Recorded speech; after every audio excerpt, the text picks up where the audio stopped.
Good evening, guys. So today's video is going to be about testosterone. Again, sorry, I filmed this in the same day as the other one. I've still got the thing with my eye where it keeps twitching. I don't know what's going on there. I mean, if you could let me know, that'd be great. But yeah, if you see my eye twitching, just please ignore it. So yeah, back to the video. This is a video on testosterone, right? And more importantly, how to increase your levels of testosterone. This is going to be different to all the other ones you've seen, because in this video, I'm going to show you shit that you can actually implement today or even this week. Now, it's not going to be the long macro stuff like diet, training, the exercises you need to do, sleep. They are extremely important and they are like half the story. But there's a lot of stuff that's actually impacting you quite severely that you don't even know about. They're quite niche information. So this video is going to be separated into two different parts. So number one will be the stuff I'm going to talk to you about that you need to avoid. And the other part is the stuff you need to start doing.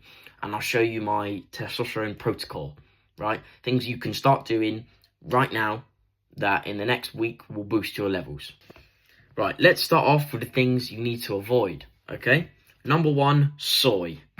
I don't know if you've heard of this, right? But soy is like this plant. It's in soy sauce. It's where soy in soy sauce comes from. It's this ingredient that's like this strange plant that's being put in fucking everything, right? Now, the reason we don't like soy is because soy is estrogenic. It is something we deem as estrogenic. Now, if you don't know what estrogen is a girl's version of testosterone. So if something is estrogenic, that means it can mimic the effects of estrogen on you. So for women, that will do what boosting their estrogen will do to them. Like for us, if we go on testosterone, like let's say we go on gear, we get bigger shoulders, bigger traps, build more muscle, get more aggressive, right? For women, you know, grows and whatnot. We don't want that. We don't want our chest to grow and our, you know, body fat to go up. And, you know, that's not what we want, is it? Right? So there is something called phytoestrogens. So it's just a molecule that looks exactly like estrogen, that mimics the estrogen in our body, and it binds to our receptors, right? And if you didn't know, your body measures your testosterone level with your estrogen level, because we do have estrogen. A little bit is normal, right? But if your estrogen is high, your body goes, our testosterone is too high, and it brings it down. So that's not what we want at all. Don't eat soy, but you got to be careful. Look on the back of labels. It will be in bold. It will say soy, contains soy, soya flour. Mate, I can't even go and buy bread anymore. I go to the shop to buy fucking bread and there's soy in it. So yeah, avoid soy. Other one are seeds.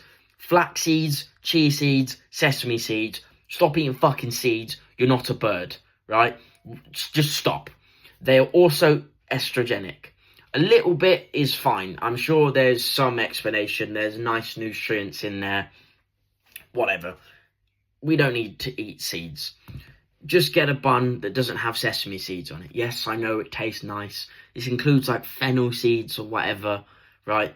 They're all very estrogenic. Not as much as soy and flax seeds, but chia seeds, sesame seeds, fennel seeds, any other weird seeds, you don't need them, right? They're very estrogenic, okay?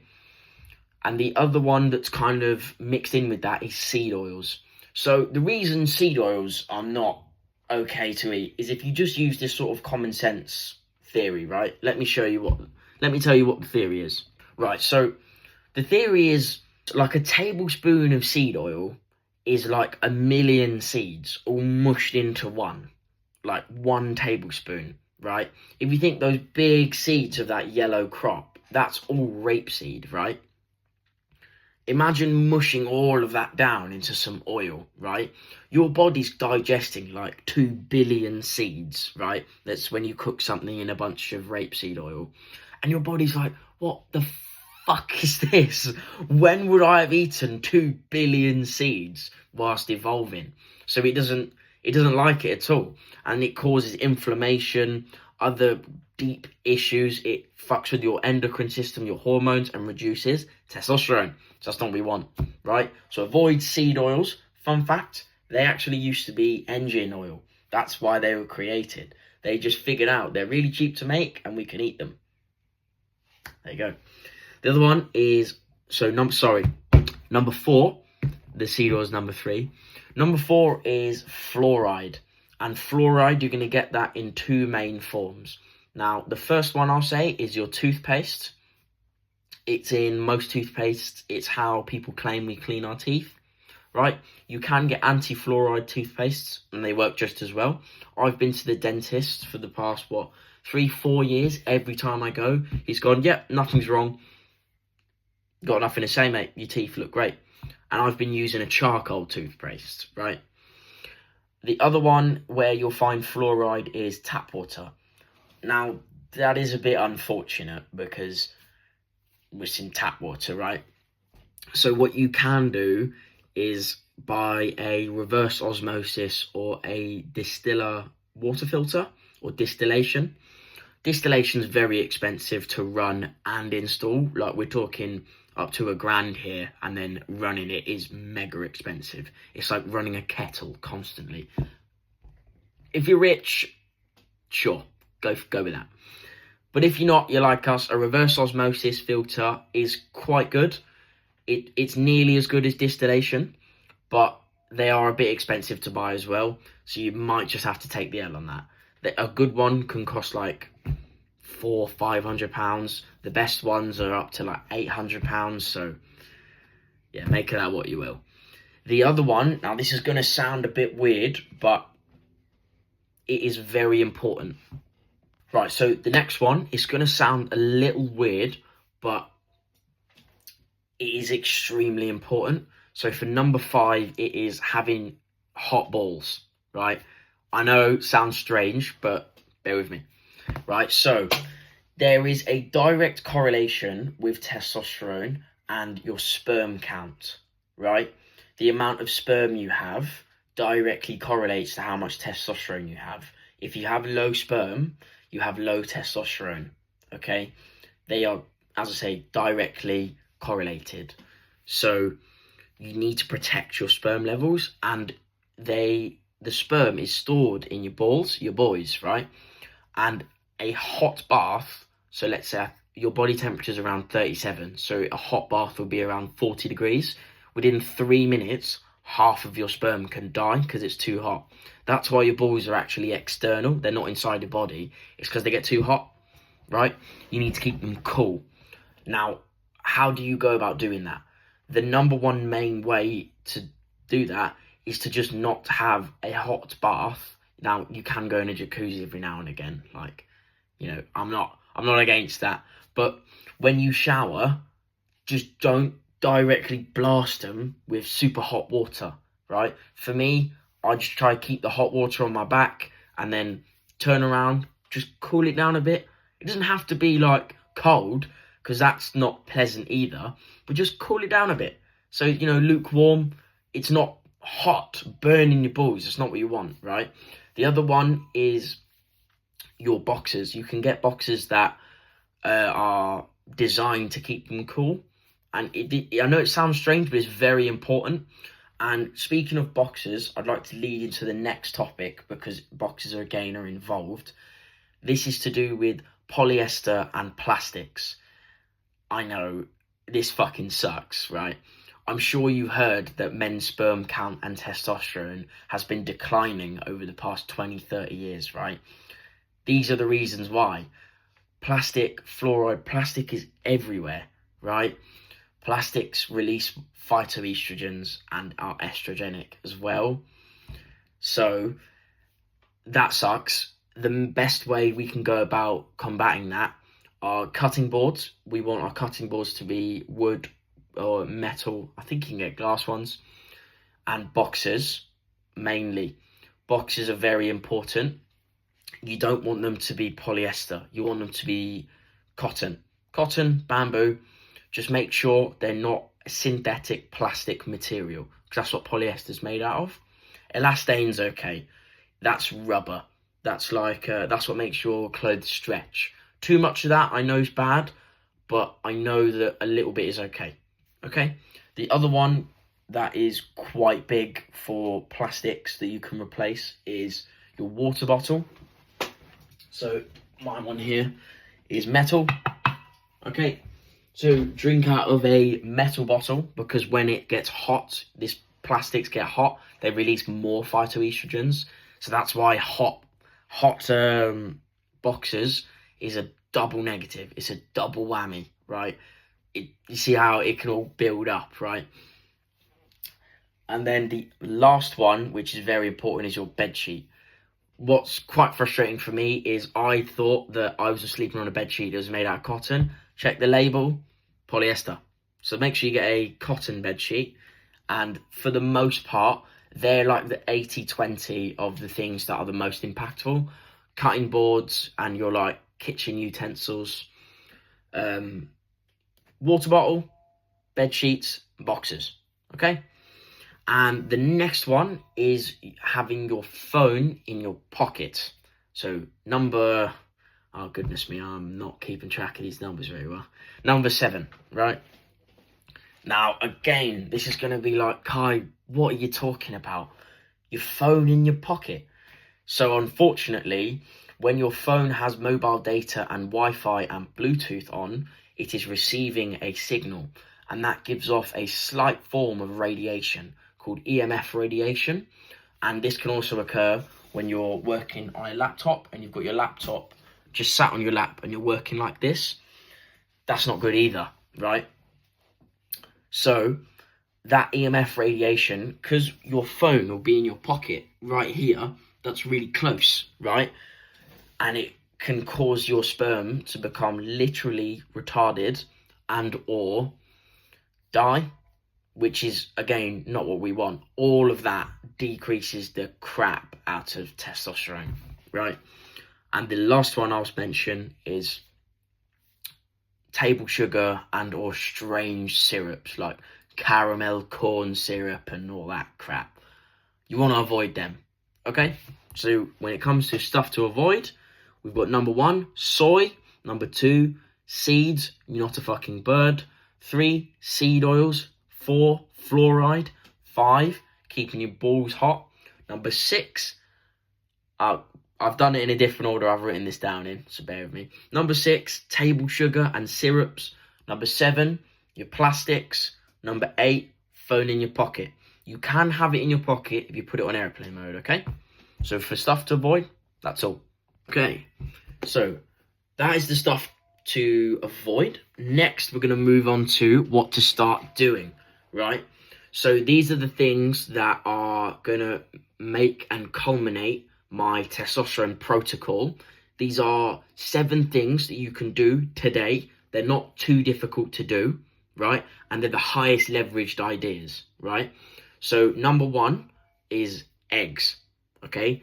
Eggs is the most important thing when it comes to testosterone, in my opinion, right? Eggs contain perfect nutrition. The amino acids and abundance of nutrients inside of an egg is perfect for humans and human nutrition, because you don't have to do any conversions. The reason there's protein in stuff like rice, potatoes, or peas, the reason we can use that is your body can convert them. Proteins are just like amino acids and lipids and whatever, and your body, through different chemical breakdowns, can convert them into the ones that we use. But what makes eggs so perfect is they're already in the chain that we just use straight away. So there is no conversion. It just goes straight through you perfectly with maximum efficiency, and that's what helps you get more out of the protein in them. And what they contain is such high levels of cholesterol. Now, the cholesterol in an egg is not bad for you, okay? So don't worry about that. This cholesterol is what your hormones are actually made out of, right? So 4 eggs, right, a minimum of 4 eggs a day will give you the perfect amount of your daily cholesterol need to produce a good amount of testosterone. Now, in my opinion, 4 is a bit conservative, because I will tell you that the more eggs you eat, the more this impacts you. You'll feel it quick. If you eat 8 to 10 eggs a day for a week, after that week, you'll never go back. You'll never go back to not having eggs daily. The impact is insane. Fun fact that the golden generation bodybuilders, when they were coming off gear, when they were coming down on their post-cycle therapy, once they got to the end of it, they would start eating 30 eggs a day, because they said the level of anabolic, anabolics that they got from eggs was similar to that of a really low dose of steroids. So they would mix them two as they come off. The next one would be get airplane mode on your phone or holding it in your hand. So just walking around, I'll just use my AirPods, right? Just walking around holding your phone like that, instead of having it in your pocket. The other one would be metal water bottle, anti-fluoride toothpaste, and a water filter. If you don't want to pay for a water filter, don't worry about it. Cotton bed sheets and cotton boxes to avoid the plastics, right? The next one that's very, very important, okay? This one is number 2 or number 3 with eggs and phone in your pocket, right? These are your holy trinity of things you can do to increase testosterone levels. Vitamin D, okay? If you're like me, you live in the UK, or even parts of the northern parts of America, if you live in Canada, wherever you're watching this, you're likely not getting enough sun exposure. Even if you do live in really sunny parts of the world, like for someone like me, Spain, incredibly sunny, Italy, or close to the equator, like Kenya, right? It's still likely that you're not going to be getting adequate sun exposure and or vitamin D. Especially in my country, I'd have to be outside in summer, shirtless for 6 hours to get that much vitamin D at peak times. So for me, what I do, because your skin colour does matter here, basically the darker you are, the less vitamin D you absorb from the sun.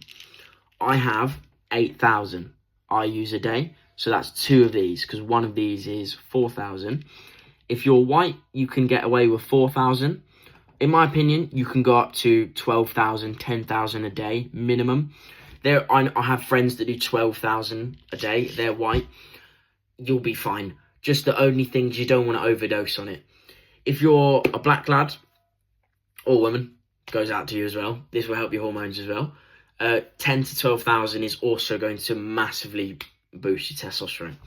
But make sure if you start tasting a metallic taste in your mouth and getting headaches, you're taking too much of it, okay? And next, now this is an exercise, so this is if you're already training, this doesn't really matter, but it's still a fantastic exercise. It's probably one of the best up there with squats as increasing your testosterone is sprints.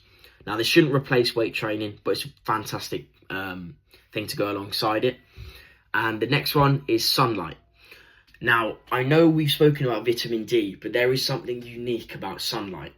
And it is, how do I say it? It's newer, not mainstream accepted research, but someone like Andrew Huberman has considered the concept. It's like pheromones. Some people argue that humans don't respond to pheromones. My argument is that we're animals just like every other animal on the planet. Pheromones affect us massively. And what this is if you look at, let's say, deers, for example, in the summer, they grow antlers and they start fighting each other and they all become incredibly fertile, and all of a sudden, their gender roles come back and they all fight over breeding. That's called mating season, right? Their testosterone goes way up, everything starts happening, and then the sun goes away and they all become docile again, they all become best friends, right? It's because for other animals, it's massively impactful. For us, there was a study done that half an hour of sun exposure a day, shirtless, actually happened to increase romance in their respective relationships. That wasn't even what they were studying, that's just what they found. So sunlight, massively will increase your testosterone.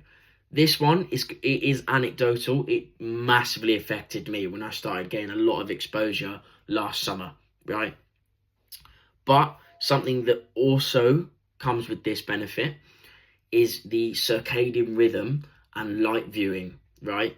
So when you view bright lights in the morning, it sets your circadian rhythm off properly, right, into the right 24-hour cycle.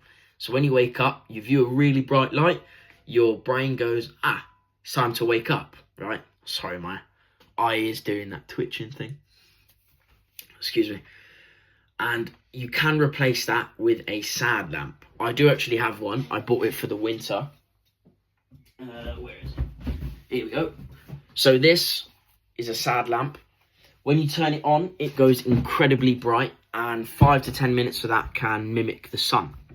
Okay, that was a lot to take in, but my protocol for boosting your testosterone today or this week that you can start will be minimum 4 eggs a day, not putting your phone in your pocket, and vitamin D. I would say you could add creatine into that stack as well, because they are really low-hanging fruit and you can do them today. I would also add going outside, getting sunlight in the morning if you can. If you can't, just some point throughout the day, right? Look east, wherever the sun is at the time of the day. If it's past 12, it doesn't really matter, because by then the sun's setting and it's a bit complicated, but yeah. And then sprints. Do those today. Your testosterone levels are going to fly up. If you don't believe me, get a test done and do these and then get another test done. I promise you, you'll see good results. Now, these won't replace proper sleep, proper training and proper diet, but these are going to do a serious number on your levels, okay? If you want to learn more about those 3 things, click on the next video. Take care, guys.